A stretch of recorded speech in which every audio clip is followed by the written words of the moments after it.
اگلا سوال ہے، وہ سائلہ ہیں، ان کا کہنا ہے کہ بہت زیادہ ایک چیز بڑھ رہی ہے، اور ہم آپ کا بھی بہت تجربہ ہے، ہم بھی دیکھتے ہیں کہ عام طور پر بڑے لاڈ اور پیار سے بچیوں کو پالا جاتا ہے، ماں باپ بڑی پیار سے محبت سے بچیوں کو پالتے ہیں، پھر شادیوں کا وقت آتا ہے، شادیاں کر دیتے ہیں، لیکن آج کا جو ماحول بڑی تیزی سے اس طرح بڑھ رہا ہے کہ وہ خامن کیونکہ اخلاقی تربیت نہ ہونے کی وجہ سے بد اخلاقی تو کرتے بھی ہیں، لیکن مار پٹائی کا ایک بہت سلسلہ شروع ہو گیا۔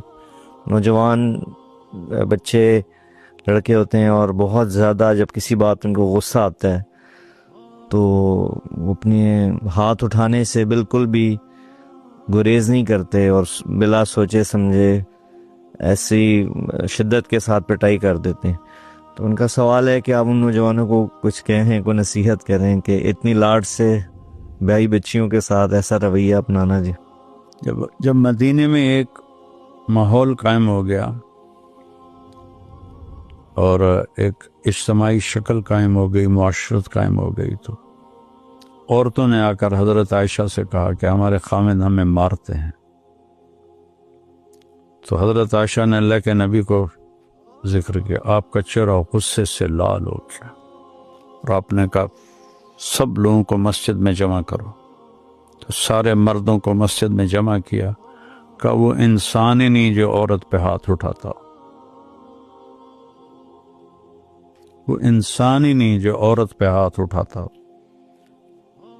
اور سب سے اعلیٰ درجے کا مسلمان ہوا جو بیوی سے اچھا سلوک کرتا ہو، اور میرا سلوک اپنی بیویوں کے ساتھ سب سے زیادہ اچھا ہے۔ تو چونکہ اب 3 سال کے بچے کو اسکول ڈال دیتے ہیں،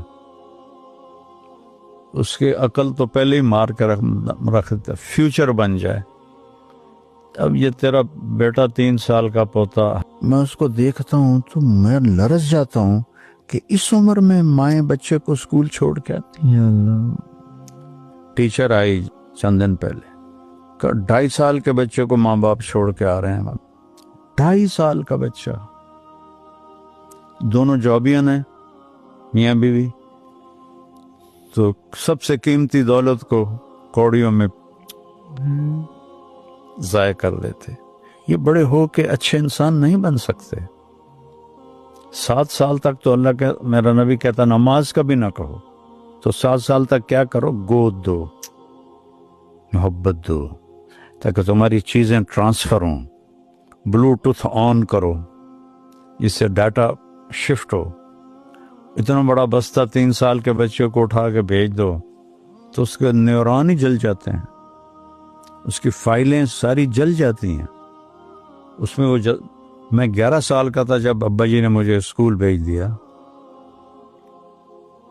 لاہور سنٹ ماڈل اسکول۔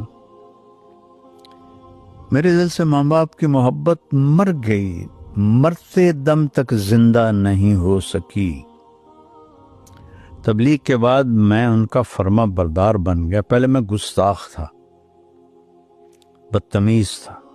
تبلیغ نے مجھے ماں باپ کا مقام سمجھایا، میں نے ان کے سامنے ایک اچھے بیٹے کی زندگی گزاری، لیکن یہاں محبت نہیں جاگ سکی۔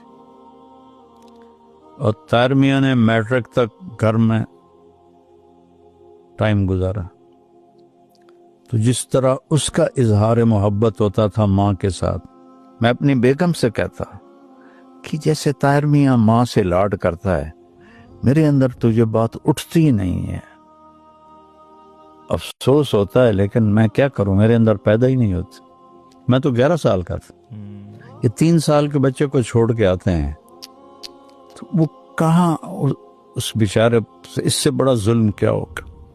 پھر ہمارے ادارے جو اتنے بڑے بڑے، انہوں نے، وہ تو کاروباری ادارے ہیں، تعلیمی ادارے تو ہیں نہیں، تو نہ کوئی اللہ کا۔